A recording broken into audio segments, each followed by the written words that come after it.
أشهد أن لا إله إلا الله.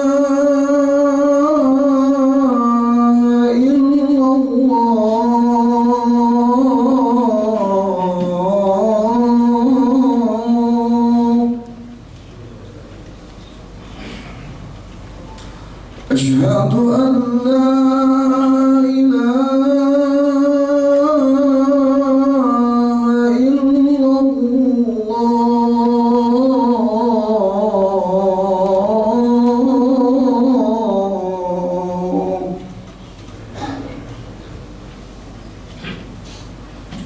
أشهد أن محمدًا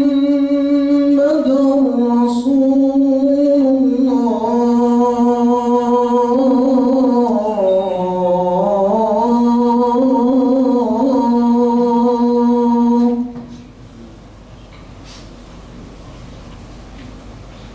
أشهد أن محمدًا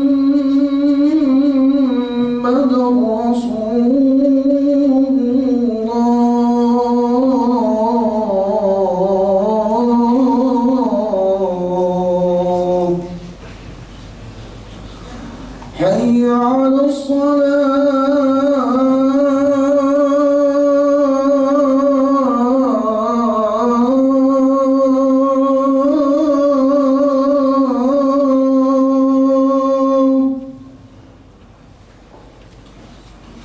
حي على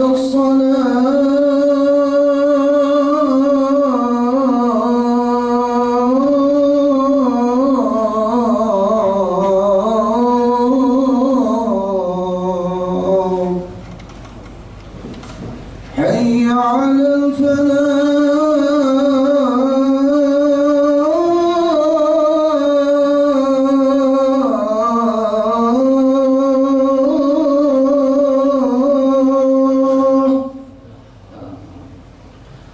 حي على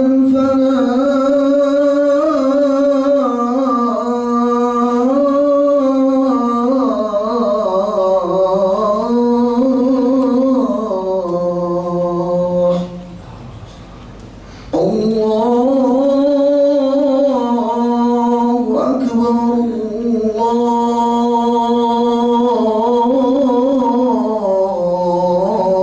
الله أكبر. لا إله إلا الله.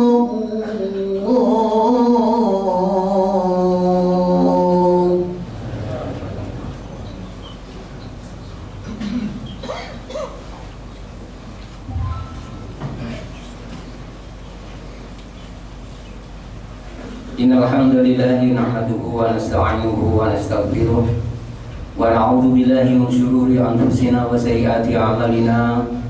May yahdihillahu fahuwal muhtadi wa may yudlil falan tajida lahu waliyyan mursyida.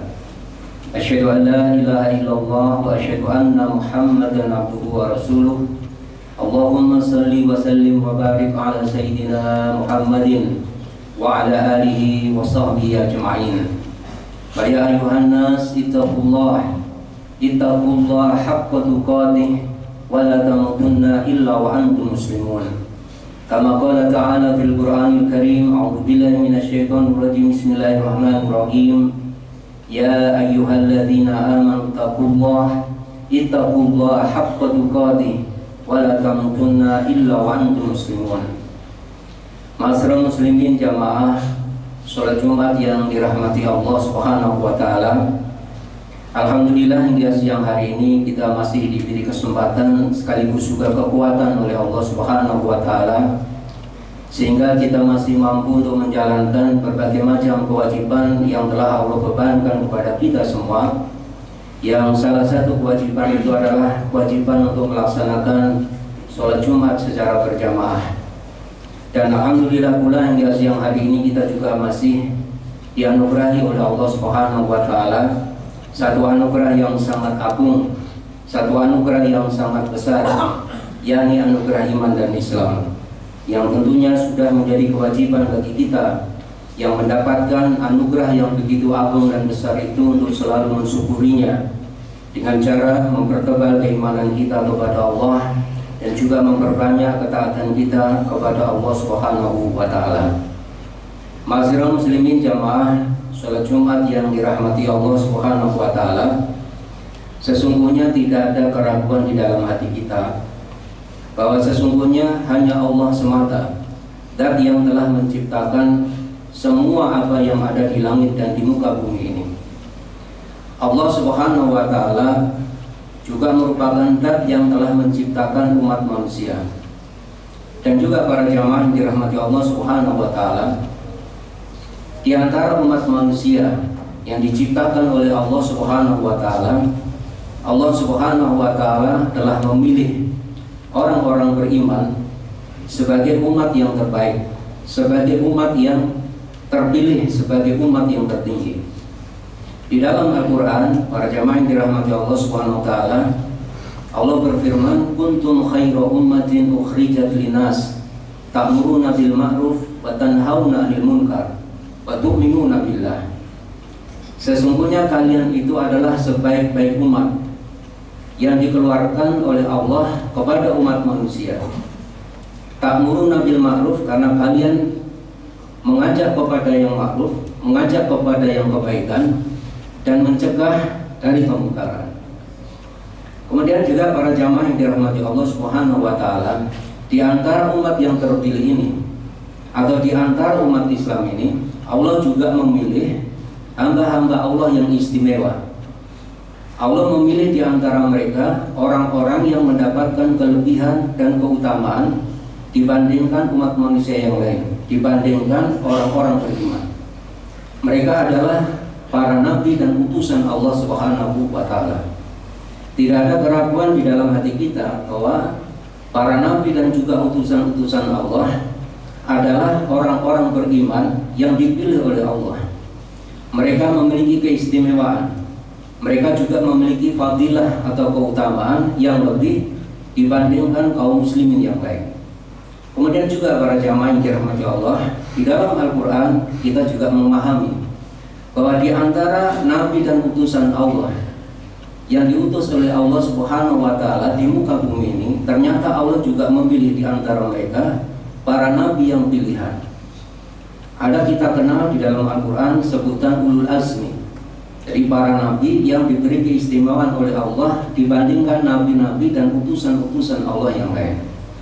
Dan di antara ulul azmi itu para jamaah yang dirahmati Allah, Allah Subhanahu wa taala memilih baginda Nabi Muhammad SAW sebagai Sayyidul Anbiya wal Mursalin, pemimpinnya atau penghulunya para nabi dan utusan-utusan Allah Subhanahu wa taala. Dari sini kita bisa memahami para jamaah, di antara manusia yang diciptakan oleh Allah, ada manusia yang terpilih, ada manusia yang memiliki keistimewaan, memiliki keutamaan dibandingkan manusia yang lain. Demikian juga para jamaah, Allah telah menciptakan tempat yang ada di muka bumi ini. Di antara tempat-tempat yang diciptakan oleh Allah, ternyata ada tempat yang dipilih oleh Allah. Ada tempat-tempat yang memiliki keistimewaan dibandingkan tempat-tempat yang lain. Kita mengenal melalui apa yang dijelaskan oleh baginda Nabi Muhammad SAW. Kalau panjenengan para jamaah yang dirahmati Allah SWT sholat di Masjid Nabawi, maka keutamaannya kalau panjenengan sholat di tempat itu panjenengan akan mendapatkan keutamaan 1000 kali lipat dibandingkan panjenengan sholat di masjid-masjid yang lain. Kalau panjenengan sholat di Masjidil Haram, maka panjenengan punya keistimewaan. Panjenengan akan diberi keistimewaan, keutamaan oleh Allah SWT, yang mana pahalanya itu setara dengan 100.000 panjenengan sholat di masjid yang lain. Kalau panjenengan sholat di Masjidil Aqsa, di dalam riwayat disebutkan itu keutamanya 500, ada juga yang mengatakan 250 kali dibandingkan panjenengan sholat di masjid-masjid yang lain.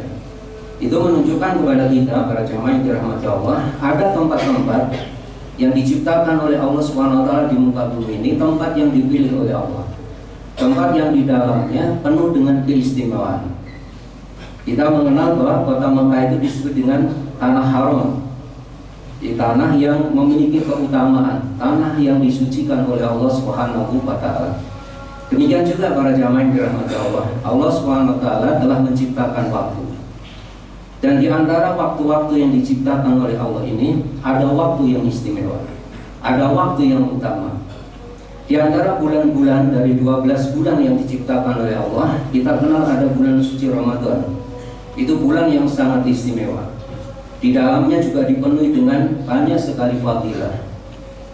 Dan di antara hari-hari yang ada di bulan Ramadan itu, Allah juga memilih ada satu hari yang dipenuhi dengan keistimewaan, satu malam yang diburu oleh kaum muslimin, yakni Lailatul Qadar. Kemudian juga para jamaah di dalam Al-Quran dan juga di dalam hadis-hadis sahih, di antara 12 bulan yang disebutkan oleh Allah Subhanahu wa taala ini, ada 4 bulan yang diistimewakan oleh Allah SWT, yang kita kenal dengan bulan haram. Bulan haram ini para jamaah yang dirahmati Allah ada 4 bulan. Dimulai dari bulan Dzulqa'dah, Dzulhijjah, kemudian ada Dzulhijjah dan bulan Rajab. Nah, sejak kita berada di bulan Dzulqa'dah kemarin, sesungguhnya kita sudah masuk di dalam bulan haram, bulan yang diistimewakan oleh Allah Subhanahu wa taala. Bulan yang di dalamnya kalau panjenengan melakukan amal soleh, maka amal soleh panjenengan akan dilipat gandakan oleh Allah Subhanahu wa taala. Mulai dari bulan Dzulqa'dah. Oleh karena itu para jamaah yang dirahmati Allah, kita ada 1 bulan lagi ya, 2 bulan kalau kita itu mulai dari bulan Dzulhijjah ini, kita berada di bulan haram. Para ulama mengatakan kalau orang sudah berada di bulan haram, maka wajib baginya untuk menghormati kemuliaan bulan-bulan haram. Sebagaimana Allah Subhanahu wa taala memuliakan, sebagaimana Allah Subhanahu wa taala telah memilih bulan-bulan haram ini dibandingkan bulan-bulan yang lain. Makanya di dalam Al-Qur'an Allah Subhanahu wa taala telah mengingatkan kepada kita semua, mewanti-wanti kita dengan sangat keras. Fala tadlimu fihinna anfusakum. Maka janganlah kalian berlaku aniaya atau berbuat zalim, berbuat maksiat fihinna, di bulan-bulan haram ini. Jadi para jamaah yang dirahmati Allah Subhanahu wa taala, para ulama dahulu kalau sudah masuk di bulan haram, maka mereka menyibukkan diri untuk apa? Untuk mendekatkan diri kepada Allah Subhanahu wa taala dan mengurangi maksiat. Meskipun begini, maksiat itu yang enggak hanya kita hindari di bulan-bulan haram. Di 12 bulan ini kita juga harus hindari yang namanya maksiat. Kata Imam Qurtubi, seorang ulama besar dari mazhab Maliki, mengapa Allah secara khusus menyebut 4 bulan ini agar kita tidak berlaku atau berbuat zalim? Itu kata beliau adalah tasrifan lah, sebagai bentuk pemuliaan atau penghormatan di bulan-bulan haram. Para jamaah yang dirahmati Allah, kalau panjenengan mengikuti sejarah di bulan-bulan haram. Jadi bulan haram ini sesungguhnya sudah ditetapkan sejak eranya Nabi Ibrahim alaihissalam. Jadi dulu para jamaah, kalau orang-orang Arab sudah masuk di 4 bulan haram ini, maka mereka menghentikan perang. Jadi semua senjata itu disimpan rapat-rapat. Siapa saja orang yang menumpahkan darah di bulan haram itu dianggap dosa besar. Makanya di Al-Quran Allah SWT berfirman, yas'alunaka 'anil syahril haram qitalin fihi qul qitalun fihi kabirun. Mereka bertanya kepada engkau wahai Muhammad tentang bulan-bulan haram. Bagaimana hukum berperang di bulan haram itu? Katakanlah Muhammad bahwa berperang di bulan haram itu adalah dosa besar. Makanya para jamaah yang dirahmati Allah SWT, dulu ketika orang-orang Arab berada di bulan haram, maka itu artinya mereka berada di bulan damai. Mengapa demikian? Karena orang-orang Arab itu fokus untuk beribadah haji terutama, dan juga ibadah-ibadah yang menuntut di situ ada keamanan. Sehingga bulan haram itu dilarang di dalamnya berperang. Sampai begini para jamaah, saking menghormatinya orang-orang Arab terhadap bulan haram. Misalnya begini, kalau saya misalnya membunuh seseorang, taruhlah saya membunuh seseorang itu di bulan Syawal, akhir bulan Syawal, saya membunuh seseorang. Kebetulan orang itu adalah saudara panjenengan. di hadapan panjenengan. Begitu saya bunuh sudah masuk bulan haram, maka panjenengan nggak boleh langsung membunuh saya, nggak boleh. Nunggu dulu sampai berakhir bulan haram, panjenengan masuk di bulan halal. Itu saking istimewanya bulan-bulan haram. Nah, para jamaah yang dirahmati Allah, sejak bulan Dzulhijjah, Dzulqa'dah kemarin itu, sebetulnya kita masuk di bulan haram yang istimewa. Termasuk di bulan Dzulhijjah nanti ada Muharram. Ini 3 bulan yang istimewa. Akan ada ulama mengatakan di antara 4 bulan haram ini, bulan Dzulqa'dah dan bulan Dzulhijjah itu adalah bulan yang paling mulia dibandingkan 4 bulan yang lain. Makanya para jamaah dirahmati Allah Subhanahu wa taala, di dalam hadis sahih baginda Nabi Muhammad SAW, ini terkait dengan bulan Dzulhijjah. Baginda Nabi Muhammad SAW, beliau pernah bersabda, "Ma min ayyamin", tidak ada satu hari, al-amalus sholihu fihinna, yang mana amal soleh dikerjakan di dalamnya, ahabbu ilallah min hadhil ayam asyar, dibandingkan 10 hari ini, kata Nabi SAW. Jadi tidak ada amal soleh yang dikerjakan di bulan itu, maksudnya di bulan haram itu, yang lebih dicintai oleh Allah SWT dibandingkan 10 hari ini. Yang dimaksud 10 hari ini para jamaah adalah 10 hari awal di bulan Dzulhijjah. Dan juga di dalam riwayat para jamaah yang dirahmati Allah, mengapa ulama ada yang mengatakan bulan Dzulqa'dah itu dan juga bulan Dzulhijjah itu dipilih sebagai bulan yang paling utama di antara 4 bulan itu? Karena begini para jamaah, dulu kalau panjenengan lihat di dalam Al-Quran, Nabi Musa alaihissalam itu pernah diberi janji oleh Allah, yakni beliau akan diberi kitab suci Taurat, dengan syarat beliau selama 30 hari itu beliau bermunajat di Bukit Tur Sina. Jadi di Al-Quran disebutkan, dan ingatlah ketika Allah Subhanahu wa taala berjanji kepada Musa selama 30 hari. Kemudian Allah Subhanahu wa taala menyempurnakan menjadi 40 hari. Jadi ditambah 10 hari. Kata ulama, 30 hari yang dijanjikan oleh Allah itu adalah 30 hari bulan Dzulqa'dah. Sedangkan 10 harinya itu adalah 10 hari di bulan Dzulhijjah. Dengan itu para jamaah yang dirahmati Allah SWT, ketika kita berada di bulan Dzulhijjah seperti ini, sesungguhnya kita masuk di bulan yang sangat-sangat istimewa. Panjenengan harus benar-benar kurangi itu maksiat, ya, terutama maksiat bohong, berdusta, berkhianat dan seterusnya.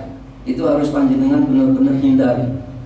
Karena apa? Karena di bulan ini Allah memang akan melipat gandakan dosa orang-orang yang melakukan kemaksiatan, sebagaimana Allah akan melipat gandakan pahala bagi setiap orang yang mengerjakan amal soleh. Lalu amal apa yang harus kita lakukan di bulan-bulan haram, wabil khusus di 10 hari awal di bulan Dzulhijjah ini? Para jamaah yang dirahmati Allah, panjenengan harus banyak membaca Al-Quran, kalau bisa menghafal Al-Quran.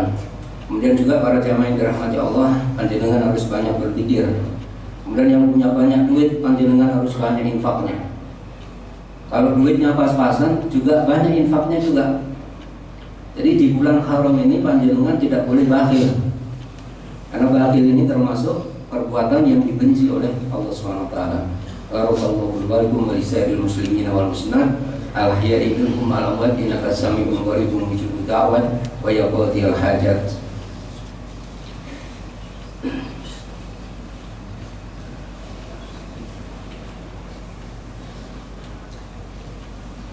Hamidanillahi wa musalliyan ala rasulillahi sallallahu alaihi wa alihi wa sallam. Allahumma salli wa sallim wa barik ala sayyidina Muhammadin wa ala alihi wa sahbihi ajma'in. Asyhadu an la ilaha illallah wa asyhadu anna Muhammadan abduhu wa rasuluh. Qala ta'ala fil Qur'anil Karim, a'udzu billahi minasy syaithanir rajim. Bismillahirrahmanirrahim. Ya ayyuhalladzina amanu taqullaha haqqa tuqatih wa la tamutunna illa wa antum muslimun. Ma'asyiral muslimin jamaah salat Jumat yang dirahmati Allah SWT, pada khutbah yang kedua ini khatib secara pribadi mengajak kepada panjenengan semua, mari kita doakan saudara-saudara kita yang pada saat ini tengah melaksanakan manasik haji. Semoga Allah Subhanahu wa taala selalu memberikan taufik dan hidayah kepada mereka, memberikan kemudahan kepada mereka, dan sepulang dari tanah suci mereka membawa haji yang mabrur. Dan kita juga doakan kepada keluarga yang ditinggal oleh para jamaah, semoga Allah Subhanahu wa taala menjaga mereka dengan sebaik-baik penjagaan. Dan semoga Allah Subhanahu wa taala memenuhi kebutuhan-kebutuhan mereka, menolong mereka dan memudahkan semua urusan mereka. Dan juga para jamaah yang dirahmati Allah, kita doakan saudara-saudara kita yang pada saat ini tengah diuji oleh Allah Subhanahu wa taala dengan konflik peperangan, seperti saudara-saudara kita yang ada di Palestina, yang ada di Iran, maupun juga di belahan dunia yang lain. Kita doakan semoga Allah Subhanahu wa taala segera mengentaskan penderitaan mereka, menjadikan musibah yang menimpa mereka sebagai fadilah, sebagai keutamaan bagi mereka.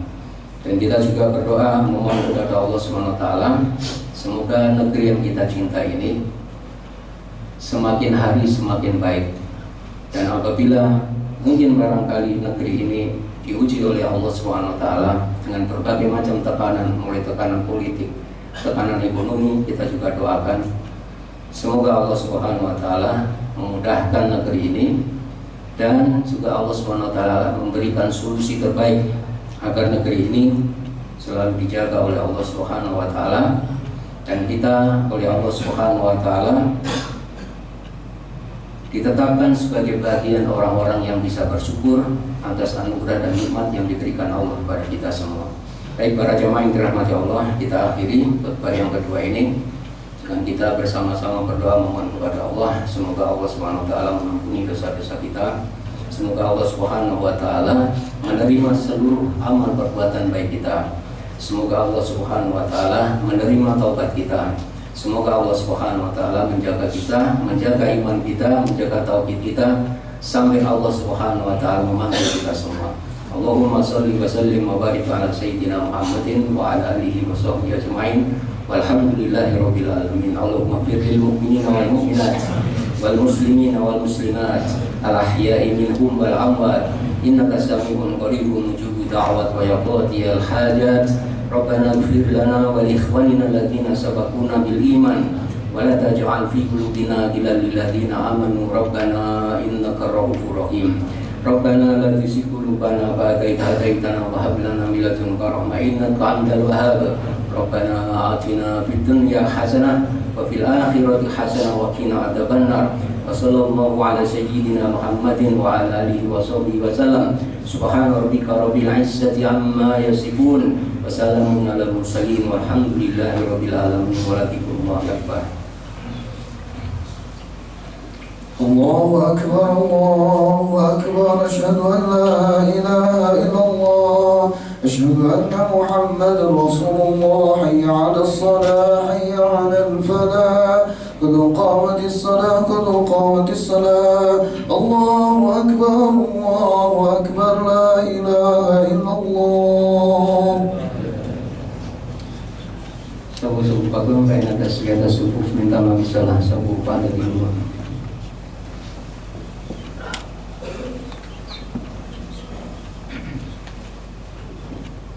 Allahu Akbar.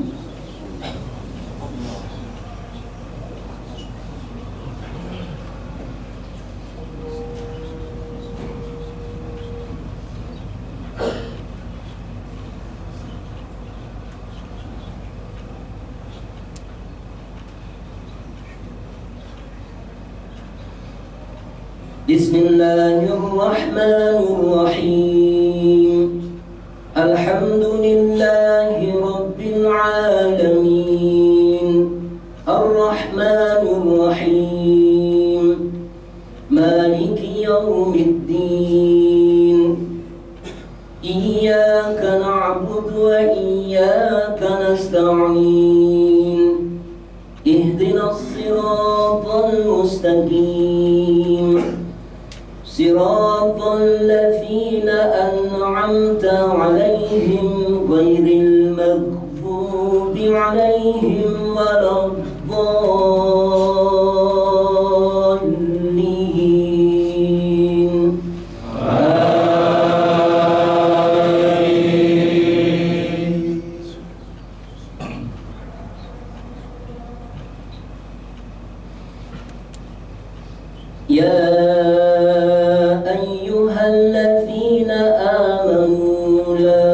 تقدموا بين يدي الله ورسوله واتقوا الله إن الله سميع عليم.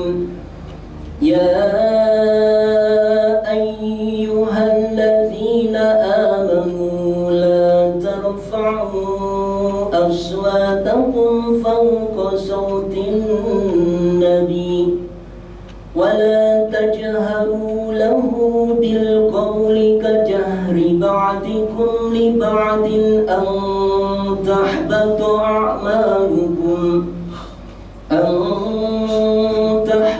أعمالكم وأنتم لا تشعرون. إن الذين يغضون أصواتهم عند رسول الله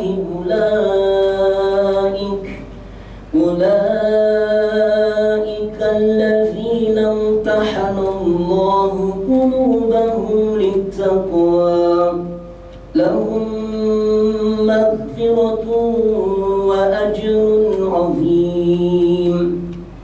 إن الذين ينادونك من وراء الحجرات أكثرهم لا يعقلون. ولو أنهم صبروا حتى تخرج إليهم لكان خيرا لهم والله غفور رحيم. الله أكبر.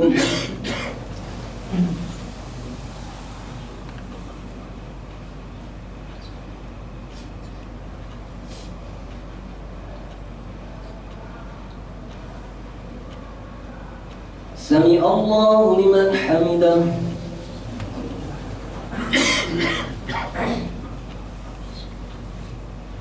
الله أكبر.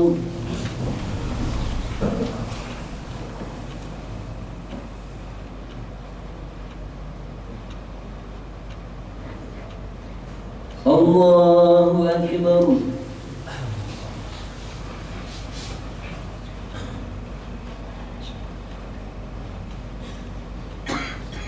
الله أكبر.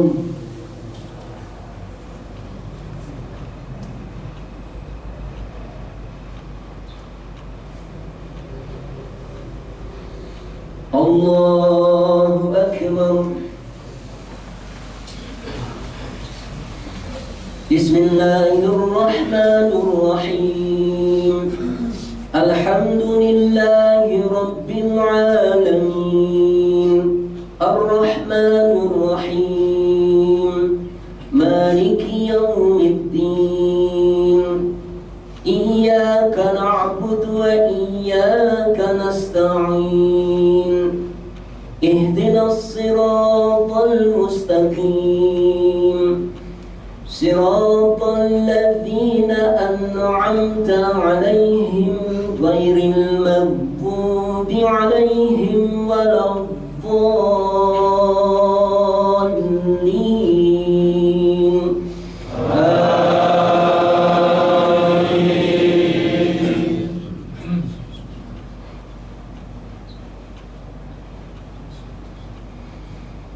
يا أيها الذين آمنوا لا تلهكم أموالكم ولا أولادكم عن ذكر الله ومن يفعل ذلك فأولئك هم الخاسرون. وأنفقوا مما رزقناكم من قبل أن يأتي أحدكم الموت فيقول رب لولا أخرتني إلى أجل قريب فأصدق وأكن من الصالحين ولن يؤخر الله نفسا إذا جاء أجلها والله خبير بما تعملون. الله أكبر.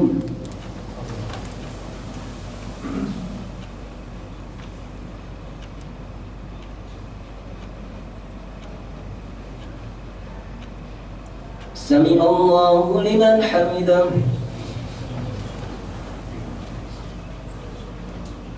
الله أكبر.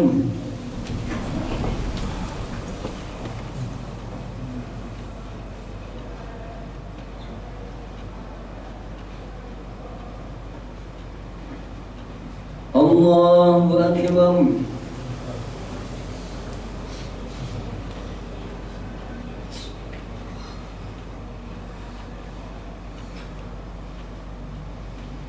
الله أكبر.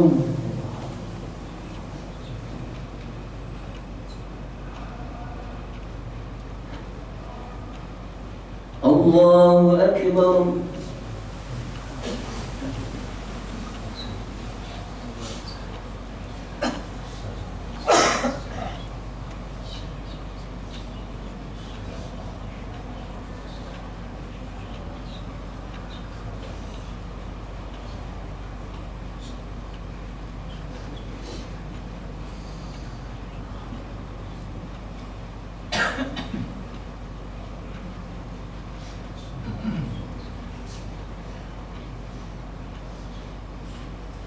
السلام عليكم ورحمة الله.